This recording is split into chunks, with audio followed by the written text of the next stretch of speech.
Hey guys, welcome back. I hope you're doing well. So I was editing, as we do, and I stumbled upon this transition that I thought was really cute, and I was like, why not just make a video for it? So this is that video. And I'm not gonna waste any time, so let's just get right into it.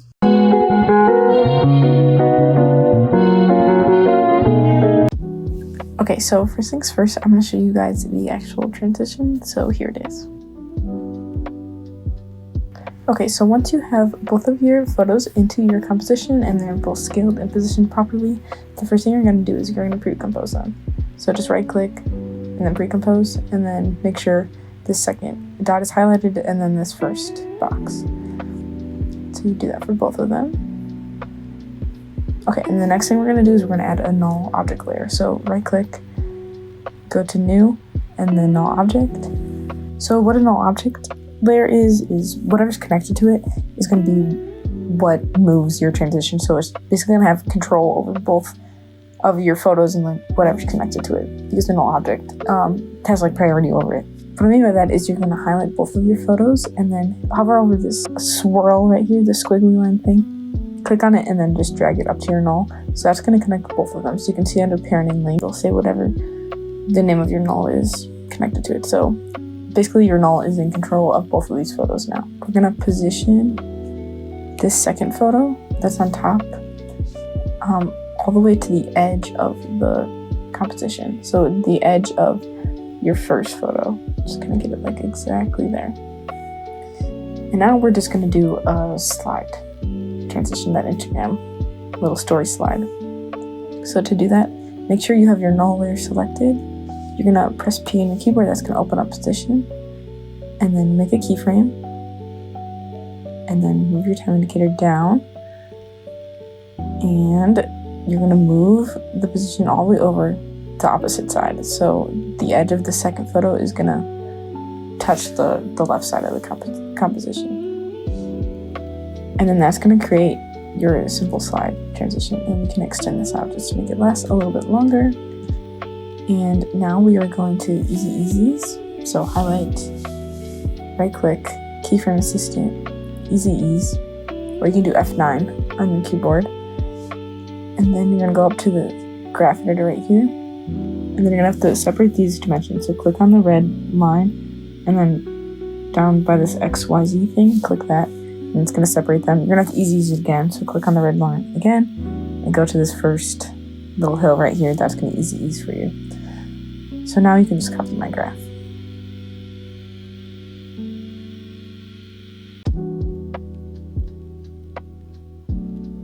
Okay, so that's going to be your slide transition. Pretty easy, pretty simple. So you're also going to want to make sure that you add motion blur. So click this first box right here, and that is going to add motion blur to your clips. Okay, so once you have that done, now we're going to move into making the actual Instagram story elements. So what we're going to do first is we're going to create all the top elements. So whoever you're editing, just go to Instagram, find their profile picture, and once you have that, just drag that into your composition like such. And I'm just going to crop this real quick. Okay, so once you have your profile photo, scale it down and just make it smaller, and then drag that to the top of your composition. And now we're going to make the username. So then go up to your tools up here, click the T, and that's going to make a text box, and then type in their username.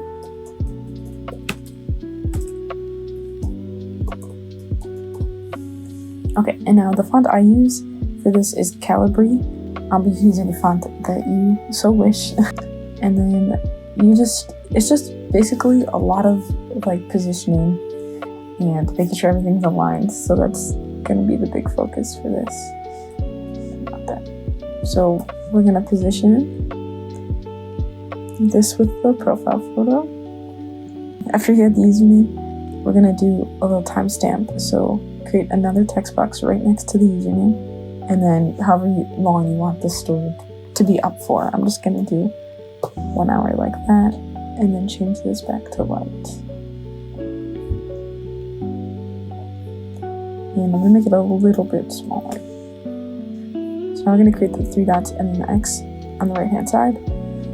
So to do that, just duplicate one of your text layers, and then move them over, and then just do the 3 dots. And we can scale this up and space them out a little, like so, and then just reposition.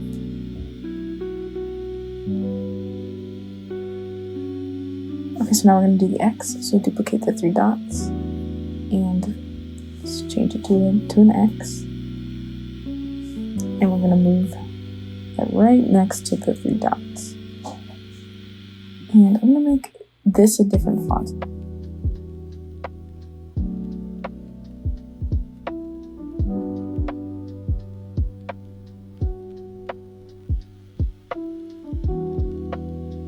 And you kind of just gotta see how it looks at the end and decide if you want to change anything or not.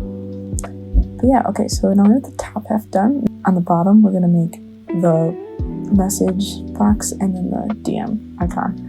So to do that, go up to your toolbar again, circle through on the shape layer until you get the rounded rectangle tool. For the stroke, I'm gonna do like 7, I think. And then just create a box down here.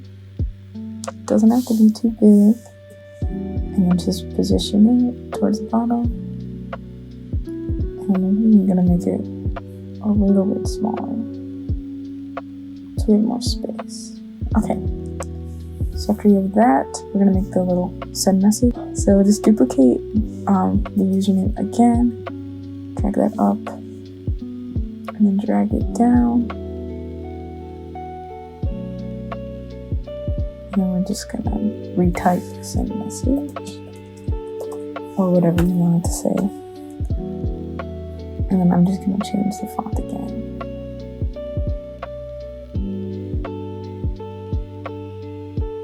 Okay, now we're gonna do the DM icon. So this icon I actually found on Pinterest or Google or something a while back ago, but you can find these anywhere online. I'll also leave this one I have in the description for easy access, but you can find them online for free.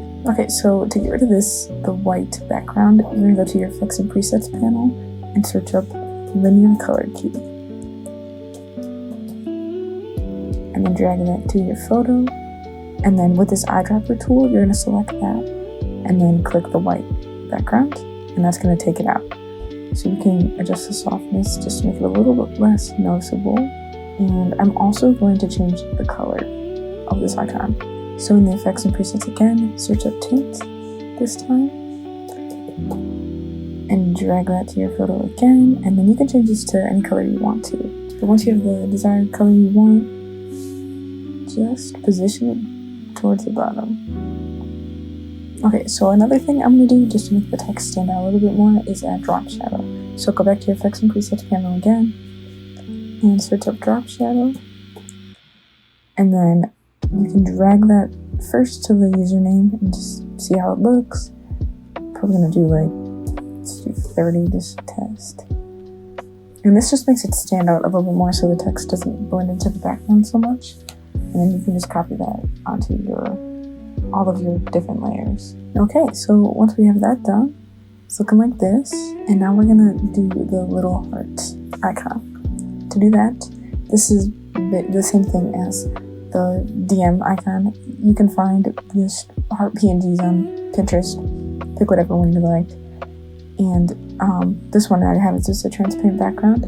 So once you have the one you want, just scale it down to your clip, whatever size you'd like. And then I'm gonna align it. So go to align, and then I do the second align horizontally, and then align vertically.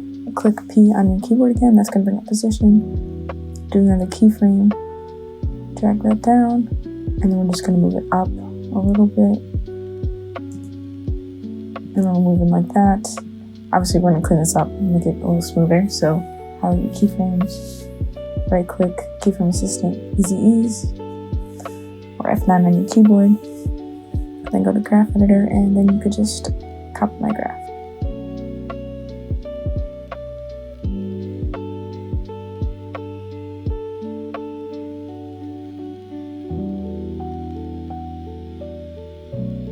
Okay, so I like how that's looking. I'm gonna move it down just a little bit. So it comes in on the second one. Like that. Maybe even a little earlier. Like once we start to see the second one, and it'll come in. Like that.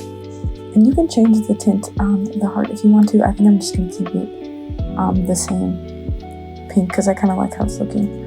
But you can change the tint the same way that you did for the DM icon. Okay, just another thing I'm going to add just to make it a little bit smoother is I'm going to add an opacity on the heart. So it just comes in a little smoother and it's not so sudden. So to do that, just click O on your keyboard and that's going to bring up opacity. Do a keyframe, drag that down just a couple frames, and then change this to 0, and it'll just come in a little bit smoother. Okay, then I'm also just going to add a drop shadow to the heart again.